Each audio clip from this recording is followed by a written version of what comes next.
let's get into the NATO story, because this thing, quite frankly, is terrifying. And when this was said, I looked at the New York Times. The top 3 stories were about how Biden's old. And the 4th one was this statement. So I'm just going to play the statement. We're going to listen to the statement. We're going to talk about what he said. Now, this story that he's telling, this is not the first time that this has been public knowledge. In fact, in the months preceding this, there had been some leaks and some stuff put to the press talking about how Trump had said in private conversations with NATO officials and different government officials from different NATO countries that they would not, the United States would not come to their defense if they didn't pay the 2% threshold. So this isn't a completely new statement, but now he's made the statement more extreme. Now it seems we're being let in on even more information that he could have said in this private meeting, and it's not good. And with this being said in public, we're going to talk about the dangers of this and how stuff like this could genuinely lead to war, whether or not you intentioned it. That was the intention. They asked me that question. One of the presidents of a big country stood up and said, well, sir, if we don't pay and we're attacked by Russia, will you protect us? I said, you didn't pay? You're delinquent? He said, yes, let's say that happened. No, I would not protect you. In fact, I would encourage them to do whatever the hell they want. You got to pay. You got to pay your bills.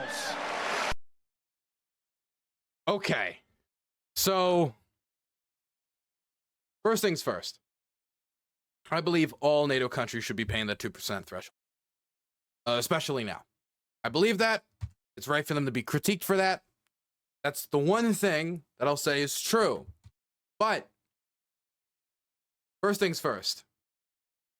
If a scenario like that was to play out, not including them in NATO or kicking them out of NATO or us abandoning NATO, whatever the scenario would be for us to not respect our security commitments to a country not paying the 2% threshold, this could lead to a breakdown of the alliance when you realize like half the countries are not paying the 2% threshold.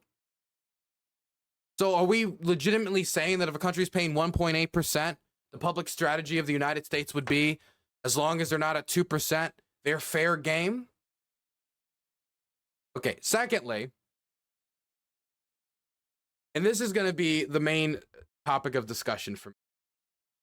Outside of the scenarios I could run through on how this could be dangerous, like let's say, for example, Estonia goes through an economic crisis.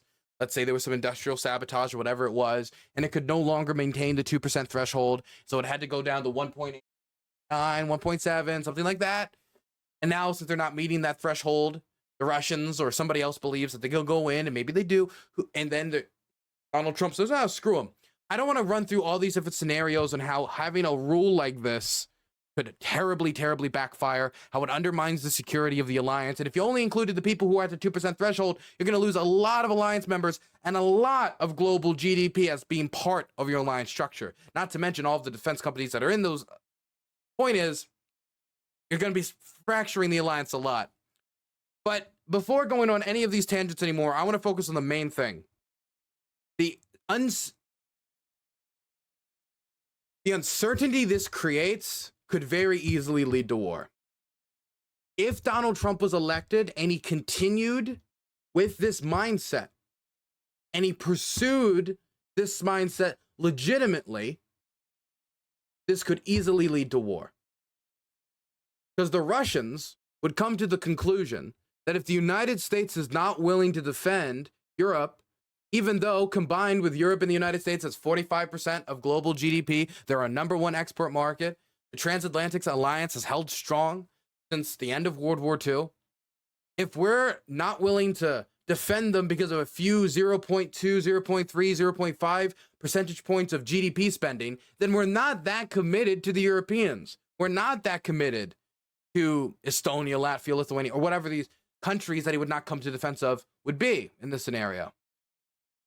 And if we're not committed to those countries, or really committed to the alliance as a whole, and the Russians are going to then start questioning our security priorities with public statements like this.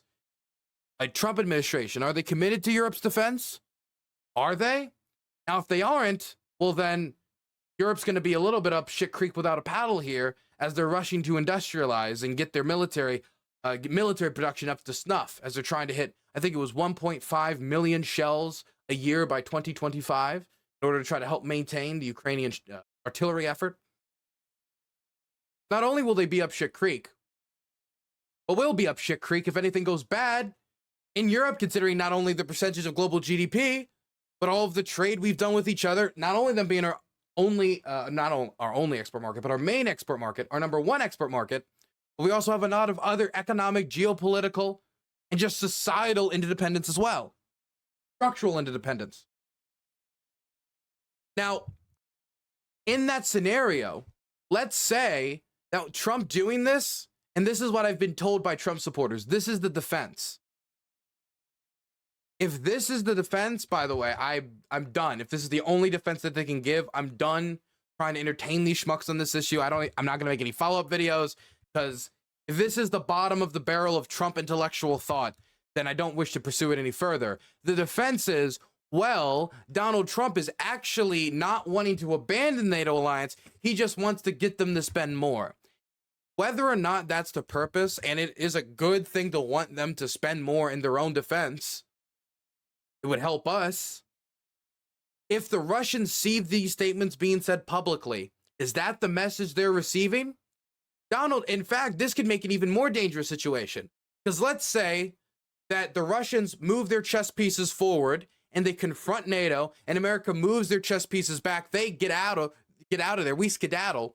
At least we're away from a war. As everything goes down, we'll be not isolated from the economic effects, from the geopolitical effects, but our boys in uniform won't be dying.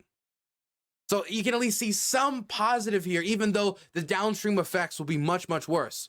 But on the other end of the spectrum, let's say this is just a tactic by Donald Trump to try to get more spending out of NATO.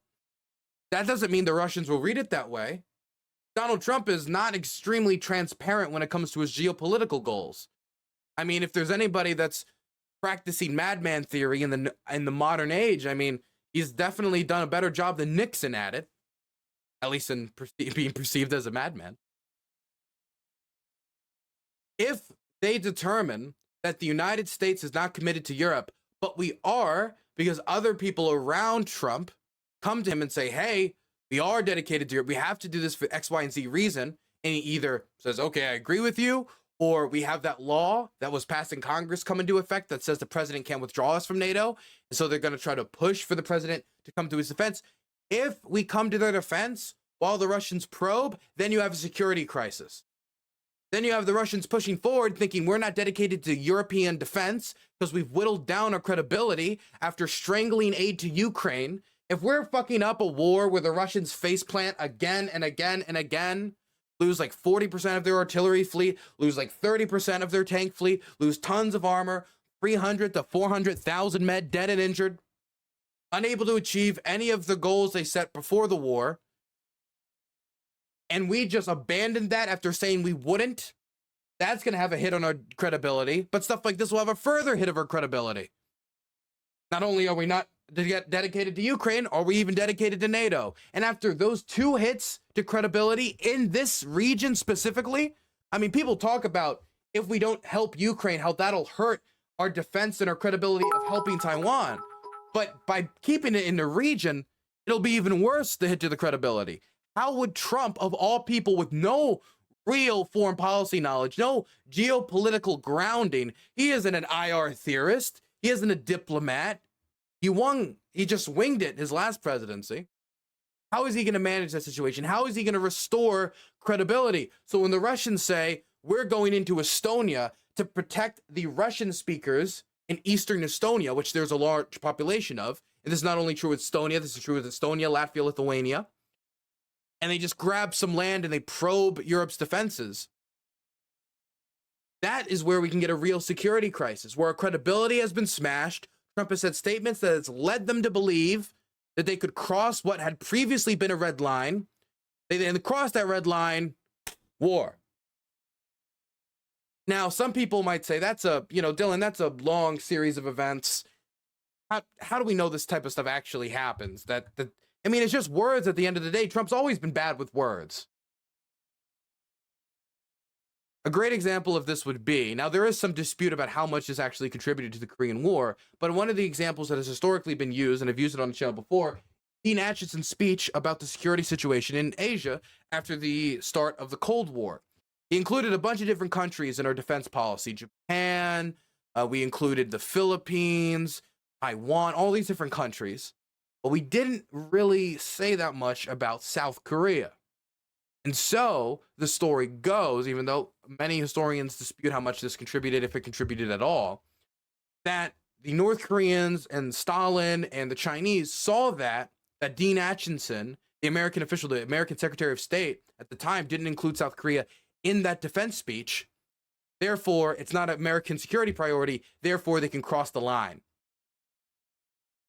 It's not hard to see how a nation state could misinterpret the intentions of another state or the interests of another state, or how dedicated they are, how credible their deterrence threat in a region is, based upon government public statements, this would become a government public statement if he said it while serving as president of the United States. So whether or not you think backing off here is even the right move, this could lead to a war. Even if the plan is to withdraw from Europe slowly over time and to make an isolationist America, I think it's a terrible idea. This wouldn't even be the way to do it. This is how you start a war. This is how you encourage the Russians to start wars with their allies. Allies we economically and geopolitically depend upon. Article 5 has only been called one time, and that was after 9/11, when all these countries went with us into Afghanistan to fight Al-Qaeda. And many of them went with us into Iraq too. Even Ukraine, even though they weren't part of NATO. 18 of their soldiers died in Iraq with us, gallivanting in the Middle East. This is probably the worst, if not one of the worst statements Trump has put out about foreign policy. And if he was to implement this, it would be catastrophic. Catastrophic. But for him to even suggest this has already done an amount of damage. If he gets elected, even if he was trying to retract said policy, that it could lead to provocations, that it could lead to probing, and that it could lead to the Russians trying to take advantage of what they see as weakness. And hey, they already have their war machine mobilized. And Putin's at the end of his rope. He's getting up there in age. If there was ever a moment, it seems like the stars are aligning. West backs off of Ukraine. America looks like they're backing off of Europe. Russia's war machine mobilized. President of the United States saying, go ahead, do it, go, whatever. I don't think I'm being hyperbolic to say that Trump's mouth can actually get a lot of people killed. And in fact, it's so bad that even the usually servile GOP is pushing back a little bit on Trump saying this. And when I say a little bit, I do mean a little bit, because there are still people trying to toe the line saying, oh no, Trump was joking. Oh no, he was exaggerating. Let me read a little bit of this for you. Former President Trump's remarks about encouraging aggression towards delinquent NATO members are shining a light on divisions among Republicans looking to safeguard America's commitments abroad and those backing the frontrunner for the GOP presidential nomination. Some Republicans have downplayed Trump's remarks, which alarm NATO's chief and member states, already raising concerns that a second Trump administration would seek to weaken the alliance. It's all sarcasm, said Tommy Tuberville. By the way, Tommy Tuberville watched a Tucker Carlson interview, and his walk away from it was that the Russians deeply desire peace, and the reason that there's a war right now is because of DC warmongers. So I wouldn't say that this guy has a really, I don't think he has a finger on the pulse of the war. He said of Trump's comment that he would encourage Russia to do whatever they want with NATO members who are delinquent and offering financial support to NATO. I love it. It's all, he was just joking. He was just joking. I mean, there's other reports from anonymous European officials saying he said exactly that in the meeting, but no, it was totally sarcasm. It's not like it was reported in Politico and other sources just a few months ago. It's all about paying the price. Most of them haven't done that, Tuberville added. Now, again, let's say the Greeks face an economic crisis, can't spend 2%. Is that now a weak point in NATO's alliance structure? Even if you want them to pay the price, this reduces our credibility of our deterrence in Europe, which has been built up since the end of World War II, since NATO was founded in 1949. Even if Donald Trump doesn't win this next election, by him just saying this as a nominee for president is going to somewhat degrade our credibility, because it suggests that there is some desire and or political opportunities or candidates in the United States that are within arm's reach of the ultimate office in the country who are willing to abandon NATO, or at least publicly say that. And if that's the case, if you're Poland, Estonia, Latvia, Lithuania, or any of these countries that are dependent upon NATO to defend themselves and to shore up their defenses amongst a much larger foe, you're going to be pretty concerned. You're going to be pretty worried. Because, hey, maybe you survived a Trump presidency last time, and maybe you'll survive it, you know, a little. Maybe you'll survive it, maybe you won't. But that maybe you won't is really, really risky. If Trump or anyone like him gets elected, they have to have a plan for that. In fact, I think we actually have something here. Here it is from Politico. Trump's already back. America has ditched Ukraine. What does Europe do now? The Europeans are asking these questions.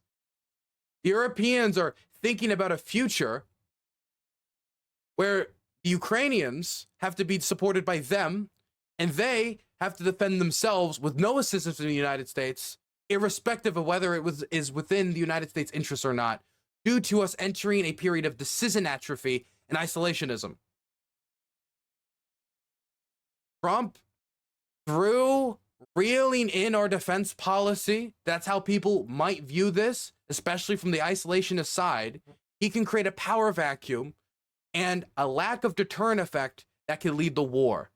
And I can't wait to see all those people who are very concerned about the possibility of a Russian nuclear threat over them losing really hardcore are now obviously concerned about Trump's statements about Russia being able to do whatever the hell they want if NATO doesn't pay, or certain NATO member states don't pay their fair share. I'm sure they'll all come out and release statements